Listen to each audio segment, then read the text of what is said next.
Ici Rose Valland. Patrice Michaud. Safia Nolin. Ici Barmev. Ariane Roy. Et moi, c'est Louis-Jean Cormier. On vous a préparé un hommage à l'album 2 de Céline Dion qui fête ses 30 ans. L'amour à deux. Samedi 14h, Maritime 15h, sur Ici Musique.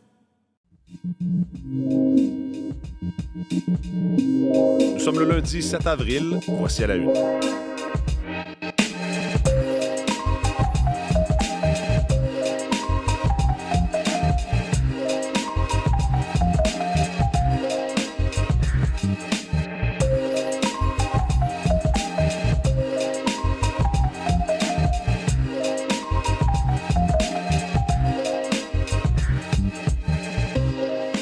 Bonjour, bon lundi, bienvenue à l'émission. Mathieu Bellumeur au microphone. Content de vous retrouver. J'espère que vous allez bien, que vous avez passé une belle fin de semaine. Un petit merci au passage à Marie-Michel Bordua qui était là pour me remplacer jeudi et vendredi de la semaine dernière. Une semaine qui commence difficilement sur les marchés mondiaux lorsque l'on regarde les cours boursiers en Asie. C'est en chute libre des records même par rapport à la bourse de... c'est en Chine une baisse de plusieurs pourcents. Je cherche les chiffres au moment où je vous parle. Je vais les retrouver et on va y revenir de toute façon avec Jean-Philippe Robillard. Mais c'est du jamais vu depuis 1997, ce que l'on voit ce matin en Asie. On voit aussi des baisses pour les bourses européennes. Donc, véritablement, ça s'annonce une autre journée difficile. On va vous tenir au courant. Jean-Philippe est en train de regarder tout ça et va nous revenir un peu plus tard. Sinon, parlons de cette troisième semaine de campagne électorale qui commence. Vincent Maisonneuve est avec nous. Bonjour, Vincent. Bonjour, Mathieu. C'est un peu un retour d'anciens candidats ou anciennes candidates, vedettes, je devrais dire, qui a marqué en tout cas une partie de la journée de la campagne hier. Exactement. Le NPD qui a réussi à convaincre Ruth Hélène Brosseau à faire le saut, à revenir en politique dans... Berthier-Masquinongé, elle a été députée de l'endroit de 2011 à 2019. On se souvient d'elle, c'était la figure symbolique de cette vague orange. Son histoire a même inspiré une série qu'on peut voir sur Tout TV, La candidate. C'est vraiment la prémisse de base qui a inspiré. Après ça, les auteurs se sont laissés aller. Mais elle se présente une fois de plus, malgré les sondages pas très avantageux pour le Parti néo-démocrate. Elle fait quand même le saut. Jagmeet Singh, qui était visiblement très content de la situation hier, il était à Tout le monde en parle également. On va vous le faire entendre.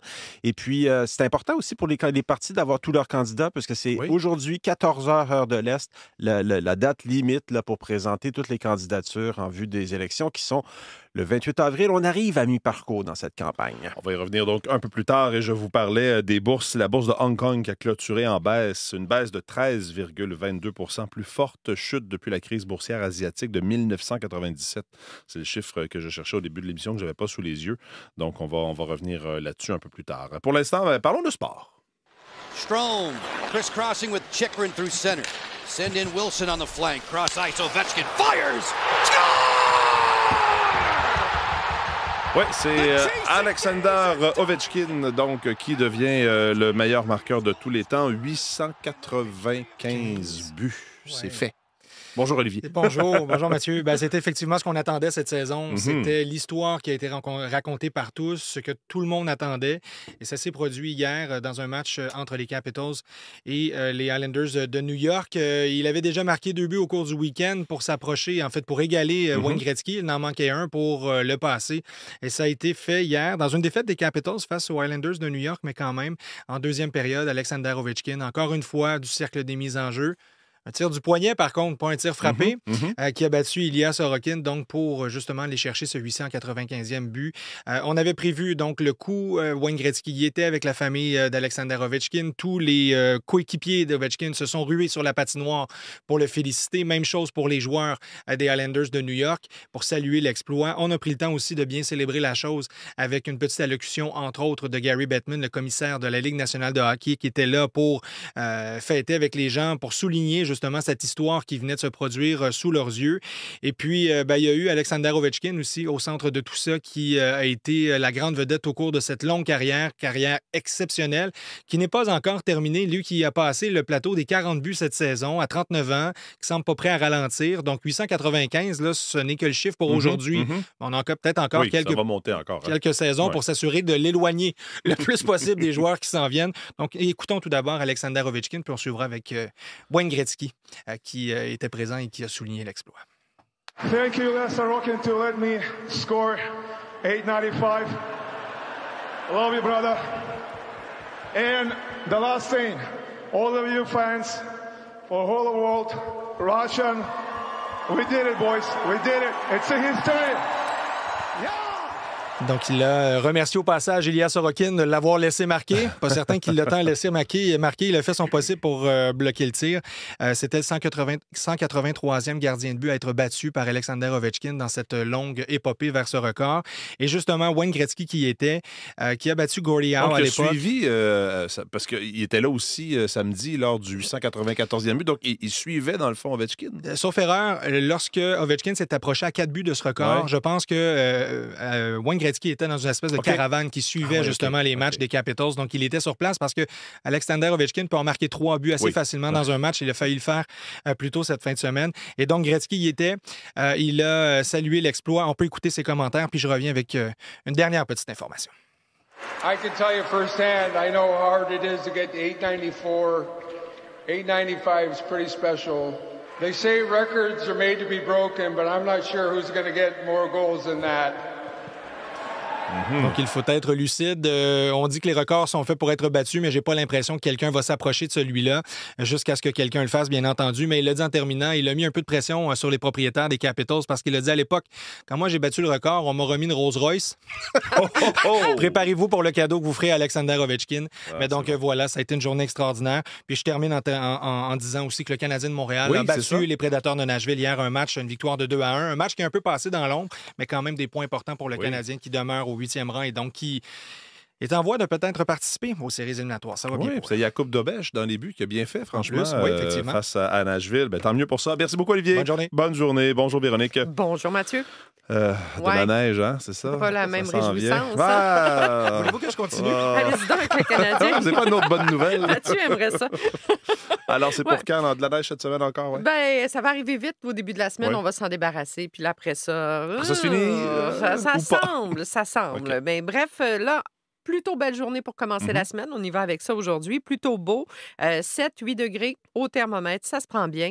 Sauf que le problème, c'est cette nuit. Donc, cette nuit, mélange pluie-neige, ça va commencer et ça va se poursuivre demain. Ça va être venteux. Et demain, les températures vont osciller entre -1 et 1 degré. Alors, pas super, ça, pour les précipitations. Montréal, c'est sûr que ça va être assez faible comme accumulation, là, moins de 5 cm. L'Estrie, 5 à 10. Les Laurentides, par endroit, une quinzaine. Alors, la Beauce, les Laurentides, 5, 10, 15 par endroit. Québec, c'est du 5 à 10 aussi. L'Outaouais également. Alors, c'est la journée de mardi là, qui sera un petit peu plus difficile là, sur le moral, disons-le. Mercredi, on mettra les précipitations de côté, mais ce ne sera pas chaud non plus. On ira avec 0 à 1 degré. Donc, c'est vraiment à partir de jeudi, là, on va réatteindre 5 et après ça, on va gagner quelques degrés à chaque jour, la dizaine pour le week-end et ça semble vouloir être derrière nous pour de bon. Mais là, il nous reste encore un petit matin où il pourrait y avoir du blanc au sol et c'est mardi matin, sachez-le. C'est commencé en Abitibi, 5 à 10 cm aujourd'hui. L'Est du Québec, il fera beau, 1 à 3 degrés, disons-le, soleil dominant, Saguenay, Lac-Saint-Jean, Bas-Saint-Laurent, Gaspésie, Côte-Nord. Ça s'ennuagera ce soir. Un peu de neige à venir pour demain vers le Saguenay, le Bas-Saint-Laurent. La Gaspésie, pas avant demain soir, mais pas de grandes accumulations pour l'Est du Québec. En territoire ontarien, on a avertissement de neige dans le secteur de Sudbury. 15 à 25 cm. C'est commencé. Ça ira comme ça de ce matin jusqu'à demain. Toronto-Windsor, c'est plutôt sous forme d'averse avec des risques d'orage que ça va se faire cet après-midi seulement. 8-9 degrés, assez venteux. Belle journée à Ottawa. La neige commencera ce soir. 5 à 10 cm de neige mouillée. Et dans l'ouest, on y va avec un coup d'œil beaucoup plus printanier. 18-19 degrés. Edmonton, Calgary, 9 à Regina, 0 à Winnipeg. Mais c'est du beau temps dans les prairies, venteux. La semaine sera agréable. Et sur le sud du Manitoba, les températures seront à la hausse à partir de la fin de la semaine. Vancouver, c'est sous les averses et les orages que ça se passe. Merci beaucoup, Véronique. Bonne journée. Bonne journée.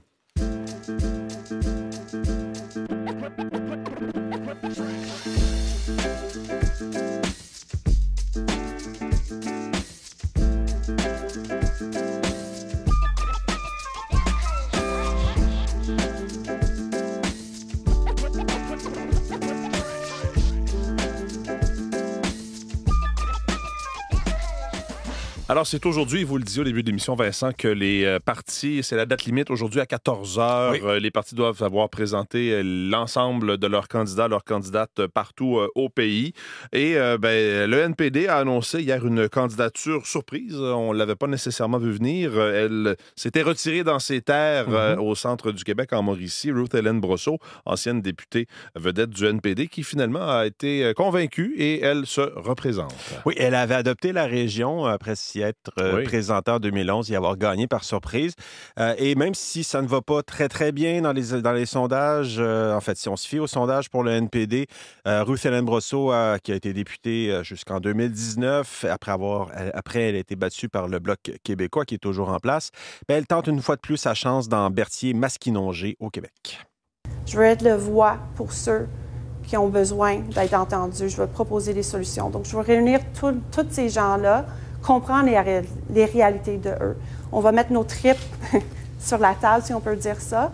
Son chef, Jagmeet Singh, était à Tout le monde en parle hier soir et peu importe ce que traduisent les sondages, il refuse de baisser les bras. Je n'abandonnerai jamais parce que je pense que les gens méritent d'avoir quelqu'un qui va se battre pour eux, pas pour les milliardaires. Donc, dans cette élection, c'est vraiment une question de, dans toute la chaos créée par Donald Trump, qui va cibler les priorités de monsieur, madame, tout le monde? Le coût de la vie, le fait qu'il y a des incertitudes, le fait qu'on a peur que le coût de la vie va augmenter et on a peur de perdre nos emplois. Qui va défendre ce qui est cher au Québec et aux Québécois et Québécoises? Ça, c'est nous, l'NPD. Pierre Poilievre, lui, veut s'attaquer à la crise des opioïdes. Une crise, dit-il, provoquée par les libéraux. La crise des opioïdes qui a fait quelques 50 000 victimes et le chef conservateur compte financer le traitement pour 50 000 Canadiens qui souffrent de dépendance. Notez que le financement des centres de traitement promis par les conservateurs a ceci de particulier. C'est un financement qui sera réservé aux organismes qui réussissent à garder les patients sobres pendant plusieurs mois. Écoutons le chef conservateur. On va mettre des vendeurs de masse de fentanyl en prison pour la vie. On va bannir des drogues dures. On va arrêter de distribuer des opioïdes avec l'argent des contribuables. On va fermer des centres de consommation de drogue aux 500 mètres autour des écoles, des garderies et d'autres endroits où se trouvent les enfants. Le chef du Bloc québécois, lui, a fait campagne et a parlé de mesures pour stimuler l'achat local. Yves-François Blanchet, qui a entre autres demandé à ce que Poste Canada offre le même tarif préférentiel aux petits commerçants qu'aux géants du web, comme Amazon particulièrement.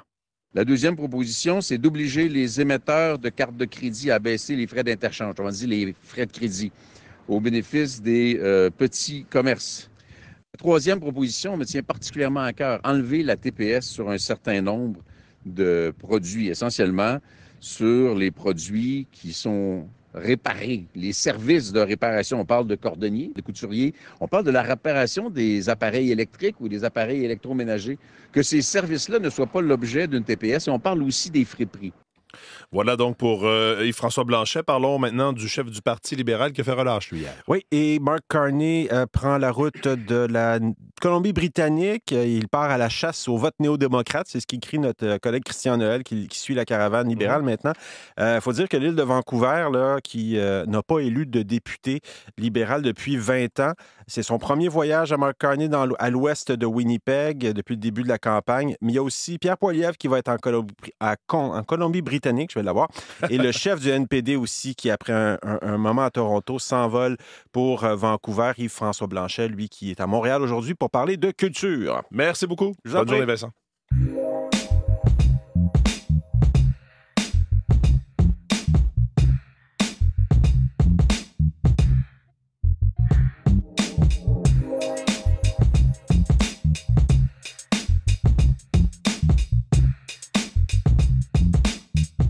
On retrouve Gabriel Lemarquand-Perrault dans notre studio d'Ottawa pour la revue de presse. Bonjour Gabriel. Bonjour Mathieu. Parlons aujourd'hui, et ça va aussi marquer la journée, une autre journée de grève dans un des CPE, dans les 400 CPE enfin affiliés à la CSN. Aujourd'hui et demain, mais ce qui retient l'attention, Mathieu, c'est ce matin à la une du Devoir, la dégradation de CPE et de garderies privées subventionnées inquiète la direction de plusieurs de ces établissements, des éducatrices aussi et une experte consultée par le Devoir qui appréhende les effets d'un manque de financement dans l'entretien de ces lieux sur le bien-être des enfants. Les problèmes sont nombreux. On parle de problèmes de ventilation, de tuyauterie défaillante, de planchers en piètre état, de toitures à refaire et meubles à remplacer.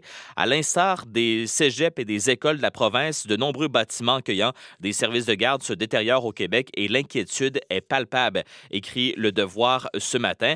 Joint par le Devoir, le cabinet de la ministre de la Famille, Suzanne Roy, dit que les investissements réels destinés au maintien des actifs dans les services de garde éducatifs à l'enfance sont en hausse constante depuis quelques années, bien qu'une baisse soit prévue dans les prochaines années. Et justement, cette baisse inquiète notamment l'Association québécoise des centres de la petite enfance dans un second texte publié dans le Devoir ce matin. Une baisse attendue du budget et des critères de soutien resserrés sèment l'inquiétude pour l'entretien des CPE.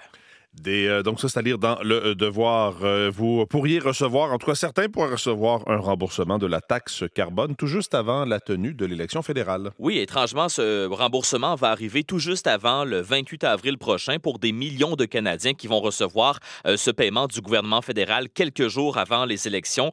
Un remboursement anticipé de la taxe sur le carbone qui finalement a été annulé par le premier ministre sortant Mark Carney. Au total, le fédéral va distribuer près de 4 milliards de dollars à quelques 13 millions de Canadiens dans le cadre de ce remboursement, écrit ce matin le Globe and Mail. Et selon l'Agence du revenu du Canada, seuls les Canadiens qui ont rempli une déclaration de revenus avant le 2 avril vont recevoir le remboursement avant les élections fédérales du 28 avril. Les autres vont recevoir le remboursement de la taxe carbone une fois qu'ils auront reçu leur premier remboursement d'impôt. Le montant du versement dépend bien sûr de la taille du ménage et de son lieu de résidence. Par exemple, une famille de 4 personnes peut recevoir un montant compris entre 220 $ et 456 $ selon la province de résidence. Bien sûr, ce remboursement qui exclut notamment le Québec, la Colombie-Britannique et les territoires.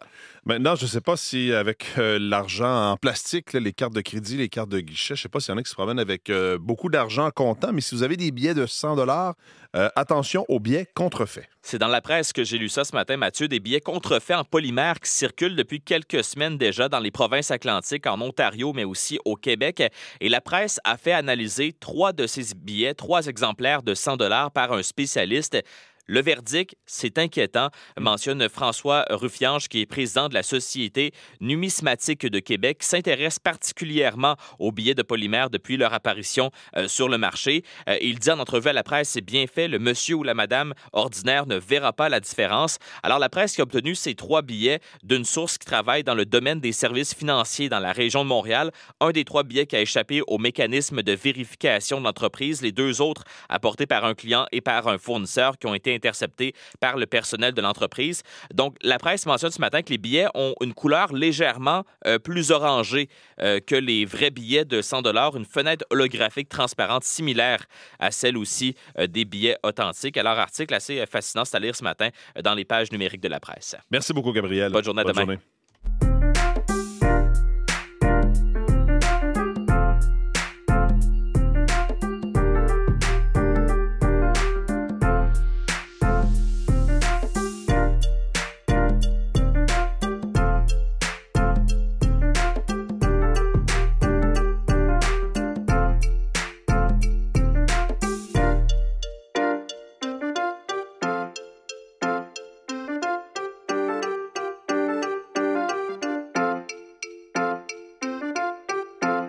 Oui, on peut dire qu'on commence la semaine comme elle s'est terminée sur les marchés financiers. Encore une fois, ce matin, les bourses asiatiques et européennes sont en très forte baisse, toujours en réaction à ces droits de douane imposés par les États-Unis à ses partenaires commerciaux.